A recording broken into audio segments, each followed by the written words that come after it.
Breaking news చూస్తున్నాం. AP cabinet లో మార్పులు జరగనున్నాయా? ఎవరు సైడ్ అవనున్నారు? కొత్తగా కేబినెట్ లో ఎవరు యాడ్ అవనున్నారు? ఎంతమంది కొత్తగా కేబినెట్ లో చేరనున్నారు? అసలు ఈ మార్పులు చేర్పులు దేనికి? అయితే ఏపీ కేబినెట్ లో మార్పులపై అయితే ప్రజెంట్ ఊహాగానాలు ఊపందుకున్నాయి. 4 మంత్రులను తప్పిస్తారంటూ కూడా ప్రచారం జరుగుతోంది. ఈ మార్పులు చేర్పులు అనేవి ఈ ఉగాదిలోపే ఏపీ కేబినెట్ లో ఈ మార్పులు చేర్పులు అంశం పూర్తయ్యేలా తెలుస్తోంది.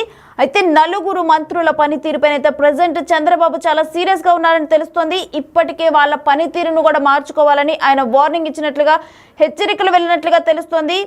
అయితే మరోవైపు కనుక చూసుకుంటే మంత్రి వాసన్ శెట్టికి టెలికాన్ఫరెన్స్ లోనే చంద్రబాబు హెచ్చరిక ఇవ్వడం జరిగింది. మరోవైపు పార్టీ కార్యకర్తలను కూడా సమన్వయం చేసుకోవాలని కూడా సూచనలు ఇవ్వడం జరిగింది. ఇక కొంతమంది పనితీరు మారకపోవడంతోనైతే వారిపై కూడా వేటు పడే అవకాశం ఉందని తెలుస్తోంది. అయితే వారిపై వేటు వేయాలనే నిర్ణయం తీసుకున్నట్లుగా తెలుస్తోంది. మొత్తం కూడా 4 మంత్రులు అయితే మారనున్నట్లుగానైతే ఊహాగానాలు వ్యక్తమవుతున్నాయి. అయితే కేబినెట్లోకి మరి కొత్తగా ఎవరెవరు వచ్చే అవకాశాలు ఉన్నాయి అనే దాని మీద కూడా ఒక ఊహాగానం అయితే వ్యక్తమవుతుంది. ఇప్పటికే కేబినెట్లో నాగబాబుకు చోటుపై అయితే ప్రకటన అయితే ఉంది. ఇక సినిమాటోగ్రఫీ శాఖ నాగబాబుకి ఇచ్చే అవకాశం ఉందా అని చెప్పి కూడా ఊహాగానాలు వ్యక్తమవుతున్నాయి.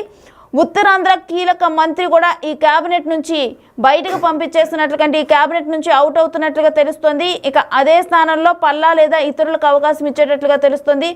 మరి ఉత్తరాంధ్ర నుంచి ఏ మంత్రి అవుట్ అవనున్నారు? అసలు మొత్తం కూడా ఈ మార్పులు చేర్పులు అంశం, ఈ ఊహాగానాలకి తావునిస్తున్న అంశాలేంటి? మరి నిజంగా మార్పులు చేర్పులు ఈ ఉగాదిలోపు కంప్లీట్ అవ్వనున్నాయా? ఎవరెవరు మరి ఆ 4 మంత్రులు ఎవరు? వీటన్నిటికి సంబంధించి కూడా డీటెయిల్స్ మా ప్రతినిధి శివాని అడిగి తెలుసుకుందాం. శివ, ఆ 4 మంత్రులు ఎవరు? ఈ మార్పులు చేర్పులు దేనికి?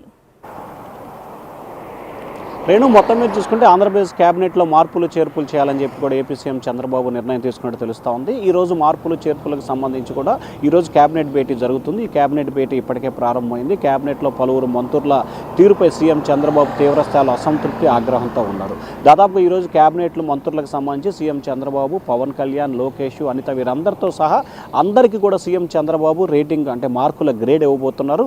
వారి పనితీరు మార్చుకొని వారికి ఖచ్చితంగా ఒకరిద్దరికి శాఖల మార్పులు, మరొక 2-3కి క్యాబినెట్లో తొలగించి కొత్త వారిని తీసుకునే అవకాశాలు కనిపిస్తున్నాయి. ఇప్పటికే మనకు అందుతున్న సమాచారం ప్రకారం కూడా ఉత్తరాంధ్ర ప్రాంతానికి సంబంధించిన సీనియర్ నేతకి సంబంధించి కూడా ఆయన శాఖలు తగ్గించడమా లేకపోతే ఆయన మంత్రి పదవి నుంచి తప్పించి పల్లా శ్రీనివాసరావు, రాష్ట్ర టీడీపీ అధ్యక్షుడు పల్లా శ్రీనివాసను తీసుకోవడం అనే దానికి సంబంధించి గత కొన్ని రోజులుగా విస్తృతంగా ప్రచారం జరుగుతుంది. మరొక వైపు వాసంశెట్టి సుభాష్ తీరుపై కూడా ముఖ్యమంత్రి చంద్రబాబు గత కొంతకాలంగా అసంతృప్తిగా ఉన్నారు. ఆయన ప్రభుత్వ కార్యక్రమాల్లో పాల్గొంటే పార్టీకి అందుబాటులో ఉంట్లా, పార్టీకి ఉంటే ప్రభుత్వానికి ఇట్లా రెండింటిని సైబల్టేనియస్గా నడపలేకపోతున్న పరిస్థితి కనిపిస్తుంది. సో ఈ నేపథ్యంలోనే వాసంశెట్టి సుభాష్ని మంత్రి పదవి నుంచి తొలగిస్తారని చెప్పి కూడా విస్తృతంగా ప్రచారం జరుగుతుంది. అలాగే రెండో అంశానికి సంబంధించి కూడా ఉత్తరాంధ్ర ప్రాంతానికి సంబంధించిన కొండపల్లి శ్రీనివాస్ పేరు కూడా ప్రముఖంగా వినిపిస్తూ ఉంది. కొండపల్లి శ్రీనివాస్కు సంబంధించి కూడా ఆయన పనితీరు మార్చుకోవాలని చెప్పి ఇప్పటికే 2-3 సార్లు చంద్రబాబు కూడా ఆదేశాలు జారీ చేశారు. అయినా కానీ ఆయన పనితీరులో మార్పులు చేర్పులు రాలేదు. ఏదైతే ముఖ్యమంత్రికి సంబంధించి కొన్ని ఆశయాలు పెట్టుకున్నారో దానికి అనుగుణంగా ఆయన నడుచుకోవట్లేదని చెప్పి మరొక రకమైన ప్రచారం జరుగుతోంది. ఇక 4వ మంత్రికి సంబంధించి కూడా ఏదైతే క్యాబినెట్కి సంబంధించి ప్రస్తుతం నాగబాబును తీసుకుంటే కనుక కందులు దుర్గేష్ వద్ద ఉన్న ఒక శాఖను తగ్గించి నాగబాబుకి ఇవ్వటం పాటు, లేకపోతే జనసేనలో ఒక మంత్రిని తొలగించి నాగబాబును తీసుకొని బీజేపీకి ఇంకొక మంత్రి ఇస్తారా అనే దానికి సంబంధించి కూడా విస్తృతంగా ప్రచారం అయితే జరుగుతోంది. సో ఓవరాల్గా చూసుకుంటే ఈరోజు క్యాబినెట్ భేటీ ముగిసిన తర్వాత సీఎం చంద్రబాబు మంత్రులందరికీ కూడా రేటింగ్ ఇవ్వబోతున్నారు. ఆ రేటింగ్లో కూడా మార్చుకోకపోతే ఖచ్చితంగా రానున్న 2-3 నెలల్లో అంటే ఫిబ్రవరి, మార్చి నాటికి కూడా క్యాబినెట్లో మార్పులు చేర్పులు చేసే అవకాశం కనిపిస్తూ ఉంది.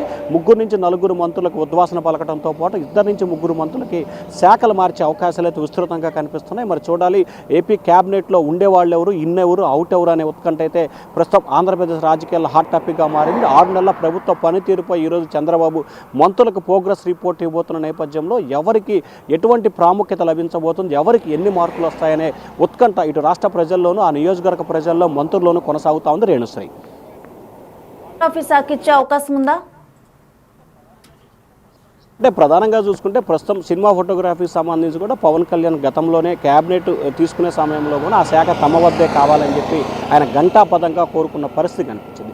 సో ఈ నేపథ్యంలో ప్రస్తుతం నాగబాబుకు సంబంధించి కూడా సినిమా ఫోటోగ్రఫీతో పాటు మరొక శాఖను ఆయనకి ఇవ్వాలని చెప్పి కూడా చంద్రబాబు పవన్ కళ్యాణ్ ఒక ఆలోచన చేస్తూ ఉన్నారు. సినిమా ఫోటోగ్రఫీతో పాటుగా పర్యాటక సాంస్కృతిక శాఖ ఏదైతే కందుల దుర్గేష్ వద్ద ఉన్న శాఖలన్నీ కూడా నాగబాబుకి ఇచ్చి కందుల దుర్గేష్కి సంబంధించి వేరే శాఖలు ఇవ్వాలనేది ఒక ఆలోచన చేస్తున్నట్టు తెలుస్తూ ఉంది.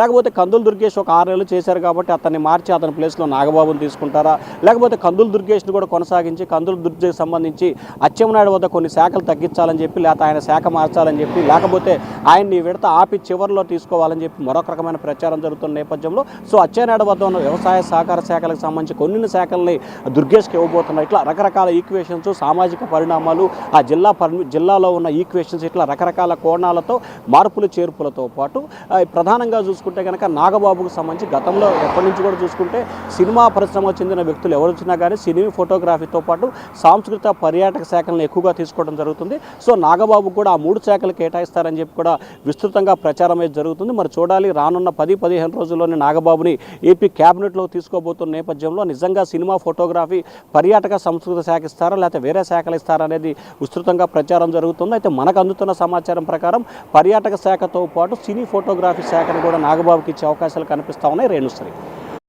పనితీరు మెరుగవకపోవటం వల్లే మరో 2 మంత్రులు కానీ మార్పులు చేర్పులు చేస్తున్నారనుకోవచ్చా శివ?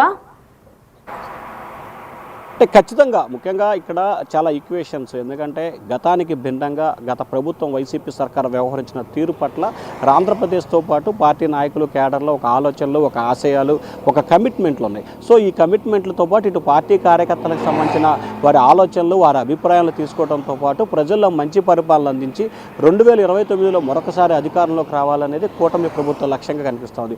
సో దానికి అనుగుణంగా ఇటు పార్టీని, ఇటు ప్రభుత్వాన్ని, ఇటు ప్రజల్ని ముగ్గురిని సమన్వయం చేసుకుంటూ ఎప్పటికప్పుడు మంచి మార్కులు సాధించుకోవాలనేది ప్రభుత్వ ఆలోచనగా కనిపిస్తూ ఉంది. గత ప్రభుత్వానికి భిన్నంగా గత ప్రభుత్వం అయితే కేసులు, బెదిరింపులు, అరెస్టులు ఇట్లా ఒక రకమైన పరిపాలన అప్పుడు సాగింది. కానీ ఇప్పుడు అటువంటి వాటికి పోకుండా ప్రజా సంక్షేమే ధ్యేయంగా ప్రజల మనోలు పొందే దిశగా కార్యాచరణ రూపొందించాలనేది చంద్రబాబు ఆలోచనగా కనిపిస్తూ ఉంది. ప్రజల్లో అవినీతికి సంబంధించి లేదా మిగిలిన వాటికి దూరంగా ఉండాలి, వివాదాలకి అవినీతికి దూరంగా ఉన్న వారికి మాత్రమే ఈ క్యాబినెట్లో కొనసాగే అవకాశం ఉంటుందని చెప్పి చంద్రబాబు ఆలోచన చేస్తున్నారు. ఎటువంటి ఆరోపణలు వచ్చినా లేకపోతే కార్యకర్తల్ని, క్యాడర్ని, పార్టీని పట్టించుకోకపోయినా తక్షణమే ఉద్వాసన పలికేందుకు కూడా సీఎం చంద్రబాబు అయితే మాత్రం ఏమాత్రం కూడా వెనుకాడే పరిస్థితి కనిపించట్లేదు. మొత్తానికి ఈరోజు క్యాబినెట్ ముగిసిన తర్వాత చంద్రబాబు వీరందరికీ 6 నెలల ప్రోగ్రెస్ రిపోర్ట్ ఇవ్వబోతున్నారు. కాబట్టి ఆ రిపోర్ట్లో ఎవరికి ఎన్ని మార్కులు వస్తున్నాయో దాన్ని బట్టే ఉండేవాళ్ళు ఎవరు, పోయేవాళ్ళు ఎవరు దానికి సంబంధించి కూడా క్లారిటీ వచ్చే అవకాశాలు అయితే కనిపిస్తూ ఉన్నాయి. రేణు శివ, క్యాబినెట్లో మార్పులు చేర్పులు ఏ టైం కల్లా కంప్లీట్ అయ్యే అవకాశం ఉంది?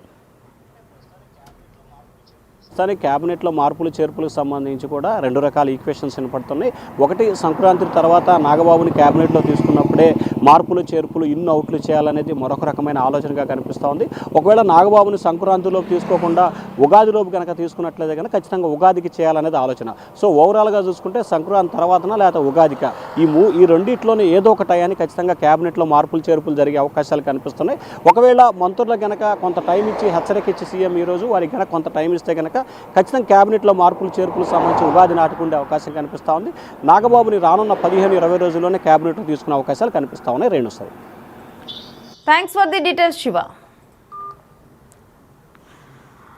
సో చూస్తూ ఉన్నాం కదా, ఏపీ క్యాబినెట్లోనైతే పలు మార్పులు చేర్పులు కూడా ఉండనున్నట్లు తెలుస్తుంది. ఇవాళ మాత్రం ఈ 6 months గాను ఒక్కొక్కరికి కూడా ప్రోగ్రెస్ రిపోర్ట్ ఇవ్వనున్నారు వాళ్ళ పనితీరు మీద. ఇక ఆ తర్వాత అయితే ఒక 4 మంత్రుల విషయంలో మాత్రం మార్పులు చేర్పులు తప్పదు అనే వాదన వినిపిస్తూ ఉంది. ఎందుకంటే ఆల్రెడీ మనం చూసాము, మంత్రి వాసన్ శెట్టికి అయితే టెలికాన్ఫరెన్స్లోనే హెచ్చరికలు ఇవ్వటం జరిగింది సీఎం చంద్రబాబు. ఇక ఆ తర్వాత కూడా అక్కడ పనుల్లో పురోగతి అంటే పార్టీని, కార్యకర్తలను రెండింటిని కూడా ఒకేసారి సమన్వయం చేసుకోలేకపోతున్నారు అని చెప్పి కూడా అప్పుడు హెచ్చరికలు ఇవ్వటం జరిగింది. అయితే ఇవాళ ప్రోగ్రెస్ రిపోర్ట్ రానుంది. మరి దీంట్లో ఎలాంటి విషయాలు ఉండనున్నాయి, మరి సేమ్ అదే విధంగా ఉన్నారా, లేకపోతే మరి ఆ తర్వాత ఏమైనా పనితీరు మెరుగుపడిందా, మరి వీళ్ళ విషయంలోనే ఇప్పుడు ఆ మార్పులు చేర్పులు ఉండబోతున్నాయి. ఆల్రెడీ ఇప్పటికే క్యాబినెట్లోకి నాగబాబు చోటు పైన అయితే కన్ఫర్మేషన్ అయితే ఉంది. మరి ఆయనకి ఏ శాఖలను ఇవ్వనున్నారు అనేది కూడా ఇంకా క్లియర్గా తెలియాల్సి ఉంది. మరోవైపు ఉత్తరాంధ్రలోనైతే ఒక కీలక మంత్రి మీద అయితే వేటు పడనుంది. ఆయన క్యాబినెట్ నుంచి అవుట్ అవ్వనున్నారు. అయితే ఆయన స్థానంలో పల్లా లేదా ఇంకెవరినైనా తీసుకునే ఛాన్స్ ఉన్నట్లు తెలుస్తూ ఉంది. అయితే మొత్తంగా చూస్తే కనుక ఏపీ క్యాబినెట్లోనైతే 4 మంత్రులకు మాత్రం అవుట్ అవ్వనున్నారు. వాళ్ళ ప్లేస్లో ఇంకో 4 కొత్త వారు రానున్నారు. అయితే కొంతమందిని ఒక ఇద్దరు మంత్రులు మాత్రం వారి పనితీరు మెరుగుపరుచుకోవడానికే ఈ విధంగా చేస్తున్నట్లుగా కూడా తెలుస్తుంది. మరి ఇవాళ ప్రోగ్రెస్ రిపోర్ట్లో ఏముండనుంది, ఎవరెవరు మరి రిప్లేస్ ఎవరున్నారో, ఆ నలుగురు మంత్రులు ఎవరు అనేది కూడా మనం వేచి చూడాల్సిన పరిస్థితి.